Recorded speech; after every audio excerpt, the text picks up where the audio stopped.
श्री गणेशाय नमः. अवधूत चिंतन.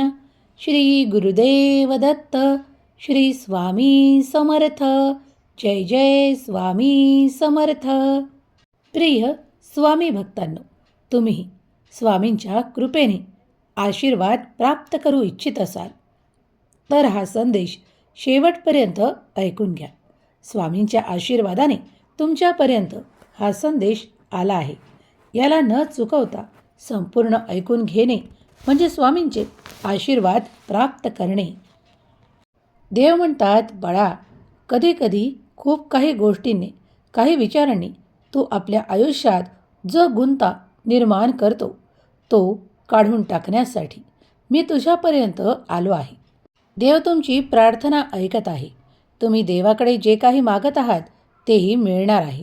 जीवन परिपूर्ण केले जाईल. जर तुम्ही आताच या संदेशाला लाईक करा आणि आपल्या प्रियजनांना शेअर करायला विसरू नका. देव म्हणतात, स्वामी म्हणतात, बाळा, चांगली कर्म ही आपोआप घडत नाही. चांगली कर्म करत असताना विविध अडचणींचा सामनाही तुम्हाला करावा लागतो. पण तरीही ते सर्व काही साध्य करण्यासाठी प्रयत्न करा.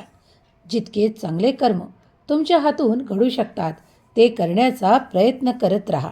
कारण जेव्हा ते घडतात तेव्हा अद्भुत चमत्कार तुमच्या दिशेने येऊ लागतात. देव तुमची प्रार्थना ऐकत आहे. तुम्ही केलेले चांगले कर्म पाहत आहे. त्यामुळे निरंतर आयुष्यात जेव्हा कधी तुम्हाला संधी मिळते तेव्हा त्याचा उपयोग चांगले कर्म करण्यासाठी करा. कारण जेव्हा चांगले कर्म घडतात तेव्हा ती देवाचीच इच्छा माना आणि ती स्वीकार करा. देव म्हणतात, बाळा, कधीकधी त्याच गोष्टींमध्ये तुझे नशीबही पालटू शकते. जे लोक म्हणतात की ते तुला कार्य जमणार नाही, यामुळे तुला खूप काही अडचणी सहन कराव्या लागतील.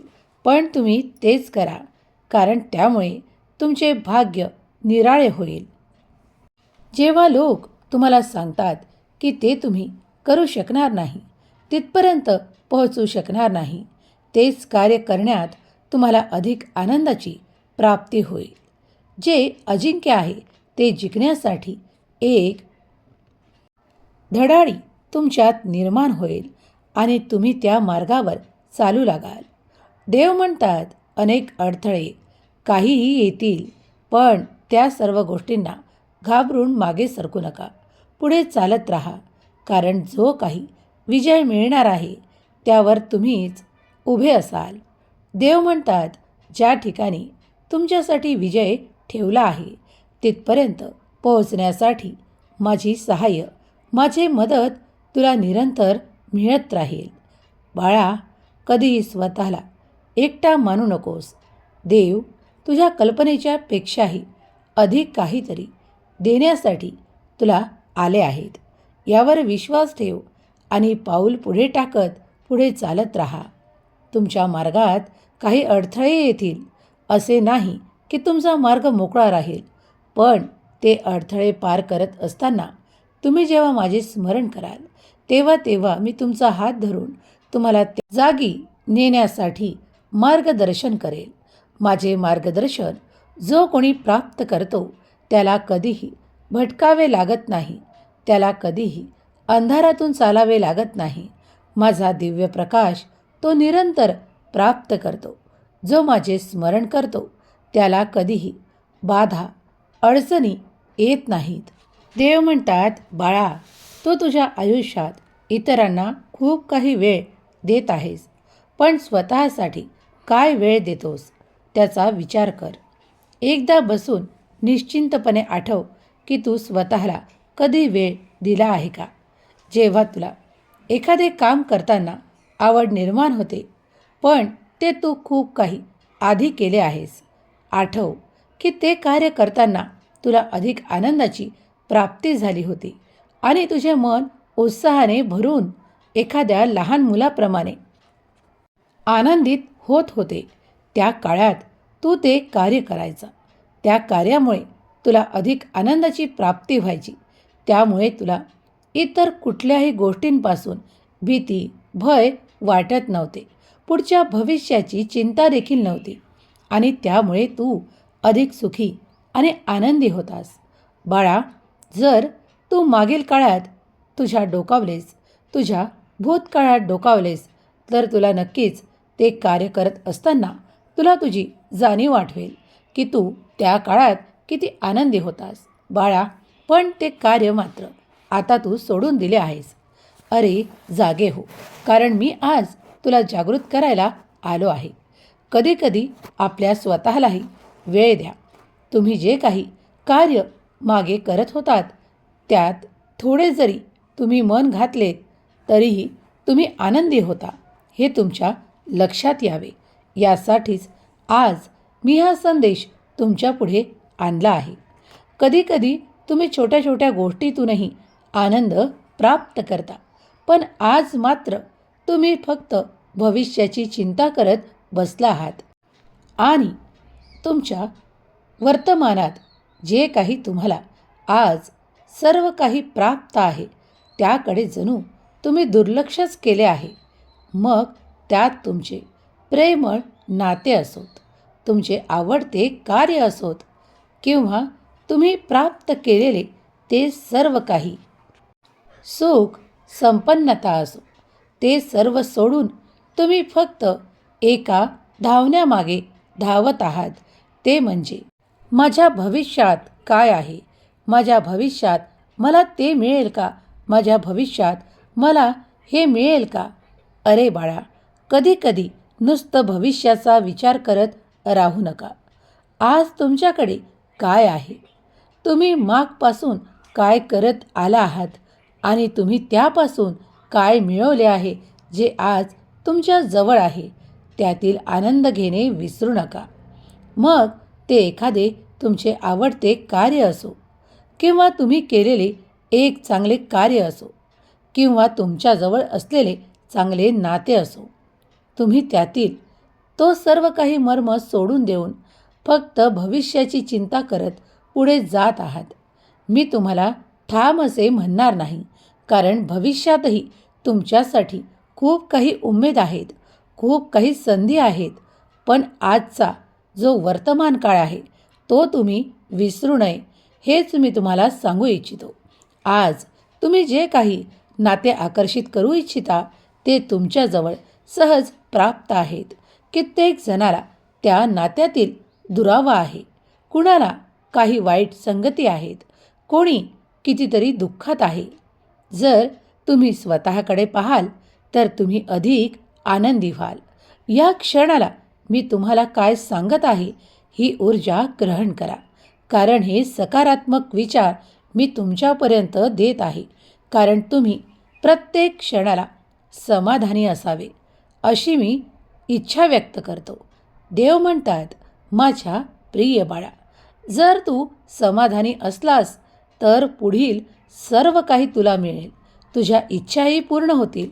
पण विसरू नकोस की भूतकाळात तू जे काही कर्म केले आहेत त्याचेच फळ तुला आता इथून पुढे मिळणार आहे. म्हणूनच आजही वेळ गेलेली नाही. चांगले कर्म करत राहा.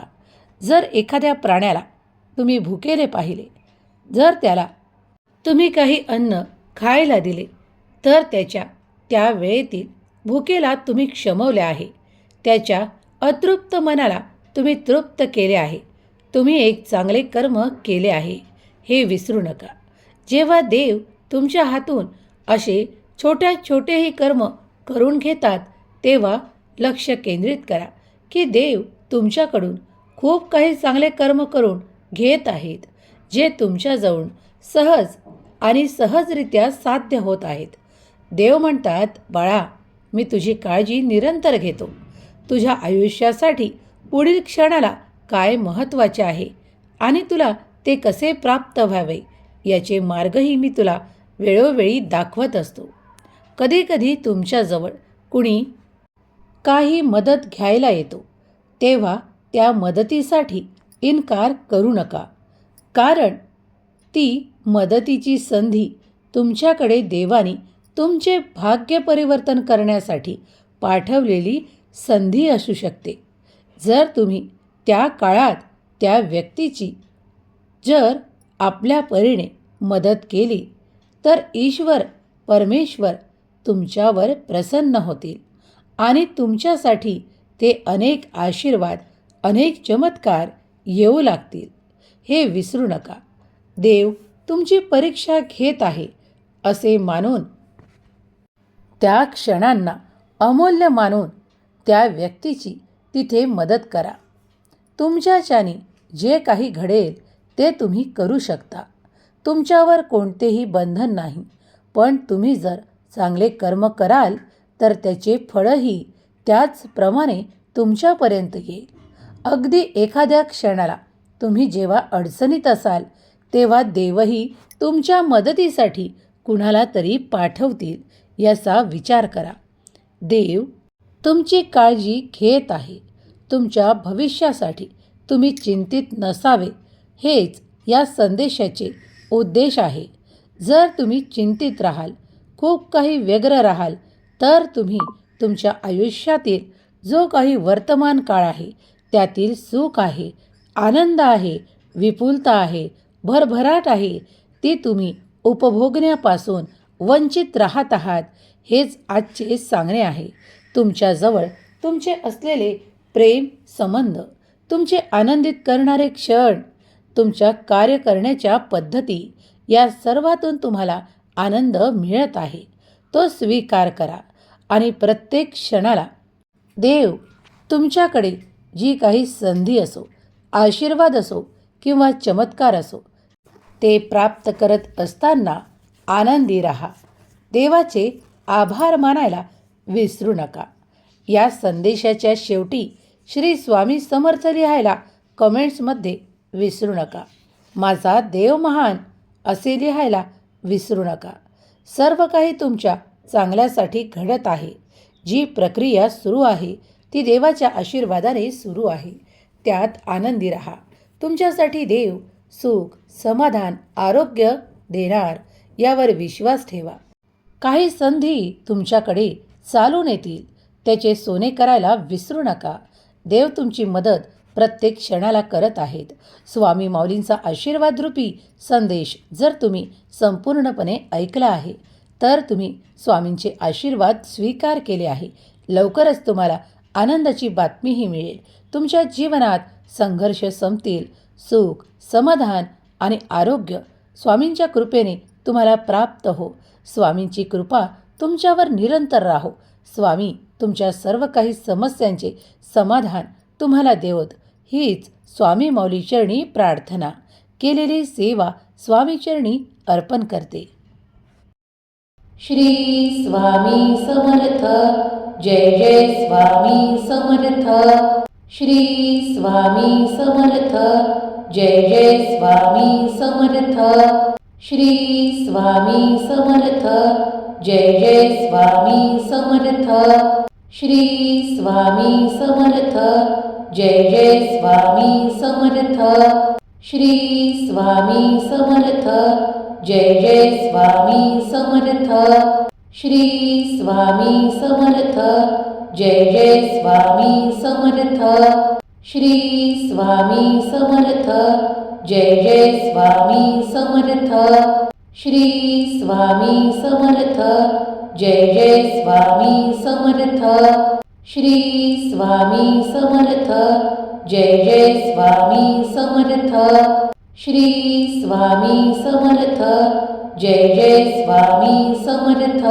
श्री स्वामी समर्थ.